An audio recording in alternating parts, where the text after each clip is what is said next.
Hi hello ನಮಸ್ಕಾರ ಎಲ್ರಿಗೂ welcome back to my channel with juice tasty food. ನಾನಿವತ್ತು ತುಂಬ ರುಚಿಯಾಗಿರುವಂಥ ಉತ್ತರ ಕರ್ನಾಟಕದ ಶೈಲಿ ಒಳಗೆ ಮಟನ್ ಸಾಂಬಾರನ್ನು ಮಾಡೋದನ್ನು ತೋರಿಸ್ತಾ ಇದ್ದೀನಿ. ತುಂಬ ರುಚಿಯಾಗಿ ಅಷ್ಟೇ ಈಸಿಯಾಗಿ ಮಾಡುವಂಥ ರೆಸಿಪಿ.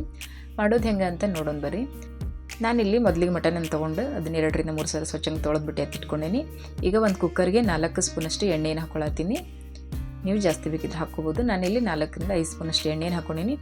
ಈಗ ಒಂದು ಈರುಳ್ಳಿಯನ್ನು ಸಣ್ಣದಾಗಿ ಕಟ್ ಮಾಡ್ಕೊಂಡು ಹಾಕ್ಕೊಳತ್ತೀನಿ. ಈಗ ಇದನ್ನು ಕೂಡ ಚೆನ್ನಾಗಿ ಫ್ರೈ ಮಾಡ್ಕೊಳ್ಳೋಣಂತ. ಇದ್ರ ಜೊತೆಗೆ ನಾನಿಲ್ಲಿ 1 ಸ್ಪೂನಷ್ಟು ಶುಂಠಿ ಬೆಳ್ಳುಳ್ಳಿ ಪೇಸ್ಟನ್ನು ಹಾಕ್ಕೊಳತ್ತೀನಿ.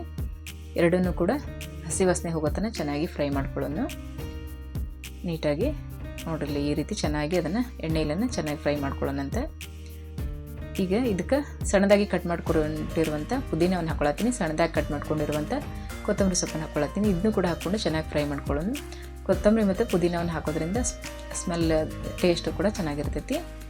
ಈಗ ಅದಕ್ಕೆ ಚೆನ್ನಾಗಿ ತೊಳೆದಿಟ್ಕೊಂಡಿರುವಂಥ ಮಟನನ್ನು ಹಾಕ್ಕೊಂಡು ಚೆನ್ನಾಗಿ ಫ್ರೈ ಮಾಡ್ಕೊಳ್ಳೋಣ. ಇದನ್ನು ಒಂಚೂರು ಹೈ ಫ್ಲೇಮ್ ಒಳಗೆ ಇಟ್ಕೊಂಡೇ ಫ್ರೈ ಮಾಡ್ಕೊಳ್ರಿ.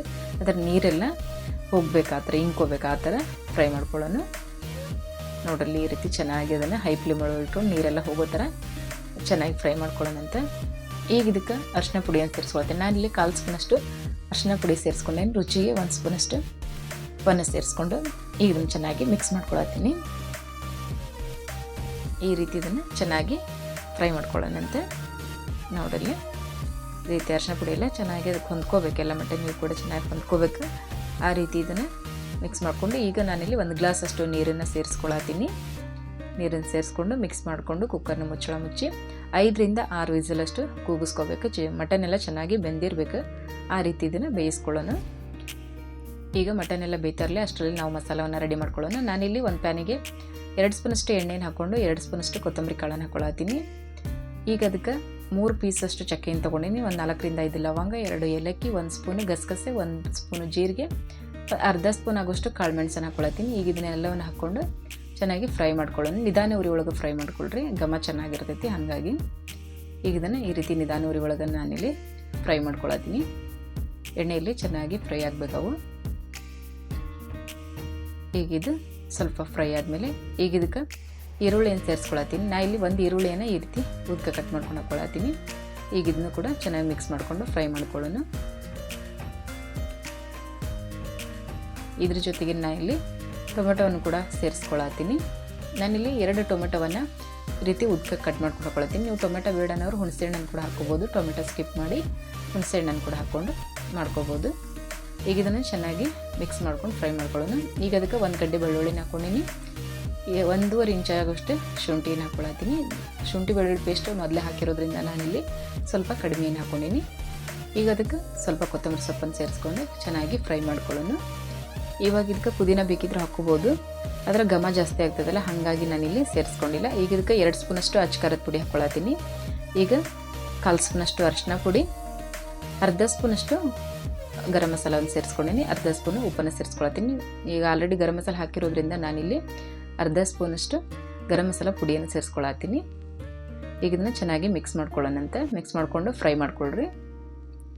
ಈಗ ಇದೆಲ್ಲ ನೀಟಾಗಿ ಫ್ರೈ ಆದಮೇಲೆ ನಾನಿಲ್ಲಿ 1 ತೆಂಗಿನಕಾಯಿ ಒಳಗೆ ಅರ್ಧ ತೆಂಗಿನಕಾಯಿ ಆಗೋಷ್ಟು ಕೊಬ್ಬರಿಯನ್ನು ತುರಿದ್ಬಿಟ್ಟು ಹಾಕ್ಕೊಳತ್ತೀನಿ. ನೀವು ಕಾಯಿ ತುರಿ ಹೆಚ್ಚು ಕಡಿಮೆ ಹಾಕ್ಕೋಬೋದು. ನಿಮಗೆ ಎಷ್ಟು ಬೇಕಲ್ಲ ಅಷ್ಟು ಹಾಕ್ಕೋಬೋದು. ಈಗ ಇದನ್ನು ಚೆನ್ನಾಗಿ ಮಿಕ್ಸ್ ಮಾಡ್ಕೊಳ್ಳೋಣ. ಇದೆಲ್ಲ ನೀಟಾಗಿ ಮಿಕ್ಸ್ ಆದಮೇಲೆ ಗ್ಯಾಸನ್ನು ಆಫ್ ಮಾಡ್ಕೊಂಬಿಟ್ಟು ತಣ್ಣಗಾಗೋದಕ್ಕೆ ಬಿಡೋಣಂತ. ನೋಡ್ರಿ ಈಗ ಗ್ಯಾಸನ್ನು ಆಫ್ ಮಾಡಿಕೊಂಡು ತಣ್ಣಗಾಗೋದಕ್ಕೆ ಬಿಟ್ಟೇನಿ. ಈಗ ಇದನ್ನು ಒಂದು ಮಿಕ್ಸಿ ಜಾರ್ ಹಾಕ್ಕೊಂಡು ನೈಸಾಗಿ ರುಬ್ಬಿ ಪೇಸ್ಟ್ ಮಾಡಿ ಎತ್ತಿಟ್ಕೊಳ್ಳೋಣಂತ. ಸ್ವಲ್ಪ ನೀರನ್ನು ಸೇರಿಸ್ಕೊಂಡು ನೈಸಾಗಿ ರುಬ್ಕೊಳ್ರಿ. ಈ ರೀತಿ ರುಬ್ಬಿ ಎತ್ತಿಟ್ಕೊಂಡಿನಿ. ಈಗ ನೋಡಲಿ ಕುಕ್ಕರ್ ಕೂಡ ಪ್ರೆಷರ್ ಇಳಿದೈತಿ. ಮಟನ್ ಕೂಡ ಚೆನ್ನಾಗಿ ಬೆಂದಿರ್ತೈತಿ. ಈಗ ಇದನ್ನು ಮತ್ತೆ ಗ್ಯಾಸನ್ನು ಆನ್ ಮಾಡಿಕೊಂಡು ಈ ರೀತಿ ಕುದಿಸ್ಕೊಳತ್ತೀನಿ. ಈಗ ಇದಕ್ಕೆ ನಾನಿಲ್ಲಿ ಅಚ್ಚಕಾರದ ಪುಡಿನ ಸೇರಿಸ್ಕೊಳತ್ತೀನಿ. ನಾನಿಲ್ಲಿ 3 ರಿಂದ 4 ಸ್ಪೂನಷ್ಟು ಅಚ್ಚಕಾರದ ಪುಡಿನ ಹಾಕ್ಕೊಂಡಿದ್ದೀನಿ. ನೀವು ಖಾರಕ್ಕೆ ಎಷ್ಟು ಬೇಕಲ್ಲ ನೋಡ್ಕೊಂಡು ಹಾಕ್ಕೊಳ್ರಿ. ಉತ್ತರ ಕರ್ನಾಟಕ ಶೈಲಿ ಅಂದ್ರೆ ಖಾರದ ಪುಡಿ ಜಾಸ್ತಿನೇ ಇರ್ತೈತಿ, ಖಾರ ಜಾಸ್ತಿನೇ ಇರ್ತೈತಿ. ನಿಮ್ಗೆ ಯಾವ ರೀತಿ ಬೇಕಲ್ಲ ಆ ರೀತಿ ನೀವು ಹಾಕ್ಕೋಬೋದು. ಈಗ ಇದನ್ನು ಖಾರದ ಪುಡಿ ಎಲ್ಲ ಹಾಕ್ಕೊಂಡು ಚೆನ್ನಾಗಿ ಫ್ರೈ ಮಾಡ್ಕೊಳತ್ತೀನಿ. ಈ ರೀತಿ ಇದು ನೀಟಾಗಿ ಫ್ರೈ ಆದಮೇಲೆ 1-2 ನಿಮಿಷ ಚೆನ್ನಾಗಿ ಫ್ರೈ ಮಾಡ್ಕೊಳ್ರಿ. ಫ್ರೈ ಆದಮೇಲೆ ನಾನಿಲ್ಲಿ ರುಬ್ಬಿಟ್ಕೊಂಡಿರುವಂಥ ಮಸಾಲವನ್ನು ಸೇರಿಸ್ಕೊಳತ್ತೀನಿ.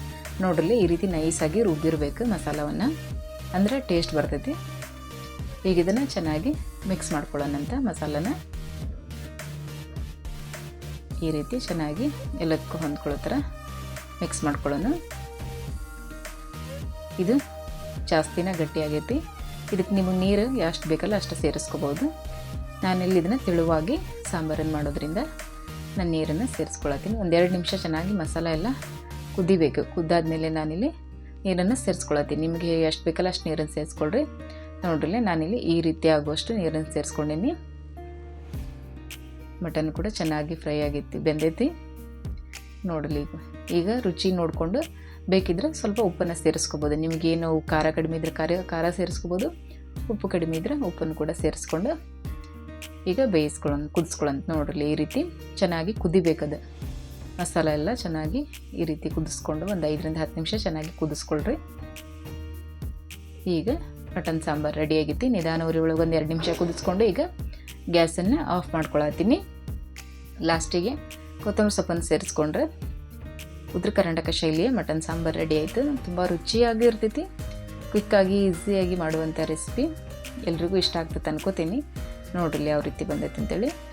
ಉತ್ತರ ಕರ್ನಾಟಕ ಶೈಲಿ ಸಾಂಬಾರು ಅಂದರೆ ಈ ರೀತಿ ರೆಡ್ ಕಲರ್, ಆಮೇಲೆ ಖಾರದ ಪುಡಿ ಕೂಡ ಜಾಸ್ತಿನೇ ಹಾಕಿರ್ತೀವಿ. ಈಗಿದ್ರೆ ನೀವು ನಿಮಗೆ ಖಾರದ ಪುಡಿ ನೀವು ನೋಡ್ಕೊಂಡು ಹಾಕ್ಕೊಳ್ರಿ, ಯಾವ ರೀತಿ ಬೇಕಲ್ಲ ಆ ರೀತಿ ಖಾರದ ಪುಡಿಯನ್ನು ಹಾಕ್ಕೊಂಡು ಮಾಡ್ಕೊಳ್ರಿ. ನೋಡಲಿ ಯಾವ ರೀತಿ ಬಂತಂದ್ರೆ ತುಂಬ ರುಚಿಯಾಗೂ ಇರ್ತೈತಿ. ಅಷ್ಟೇ ಈಸಿಯಾಗಿ ಮಾಡುವಂಥ ರೆಸಿಪಿ, ಎಲ್ರಿಗೂ ಇಷ್ಟ ಆಗುವಂಥ ಮಟನ್ ಸಾಂಬಾರು, ಉತ್ತರ ಕರ್ನಾಟಕ ಶೈಲಿಯ ಮಟನ್ ಸಾಂಬಾರು. ನಿಮಗೂ ಇಷ್ಟ ಆದರೆ ಲೈಕ್ ಮಾಡಿರಿ, ಶೇರ್ ಮಾಡಿರಿ, ಕಮೆಂಟ್ ಮಾಡಿರಿ. ನನ್ನ ಚಾನಲ್ನ ಸಬ್ಸ್ಕ್ರೈಬ್ ಮಾಡ್ಕೊಂಡು ಸಪೋರ್ಟ್ ಮಾಡಿರಿ.